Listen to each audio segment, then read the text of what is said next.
In Parashat Eikev, Moses continues his sermon to the Israelites as they prepare for his imminent death and the people's eventual entry into the Promised Land.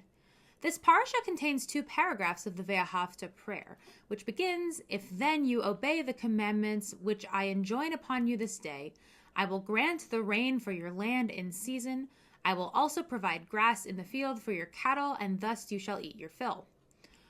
Perhaps these words sound unfamiliar to you, and if so, you're not wrong, as these 2 paragraphs of Ve'ahavta have been omitted from the Reform Siddur, as Reform Jews do not believe that when one does a mitzvah, we will immediately see results, be they rain for our fields or the Steelers winning a Super Bowl, as amazing as that would be. However, this does not mean that our good deeds do not have impact on the world. For example, chaos theory suggests that each minuscule action we take can result in huge differences in a later time and state. This, of course, is the butterfly effect. The butterfly does not know that if by a flap of its wings, the compounding winds may bring on something such as a tornado, and those of us dedicated to doing mitzvot cannot possibly know how our deeds can be hugely effective on others down the line.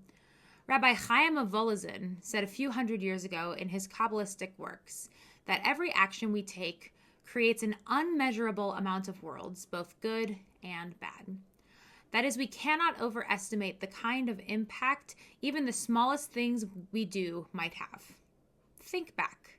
What is a small gesture that someone has done for you that has profoundly impacted you? Do you think that this person who did the good deed remembers it, let alone you?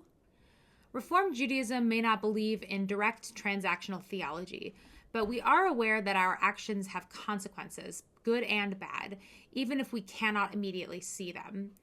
You may never know what legacy you leave with each action you take. Even though we may not believe in this direct cause and effect, it doesn't mean that there is no effect. All we can do is what Moses suggests in Deuteronomy 10:12, part of this week's parasha.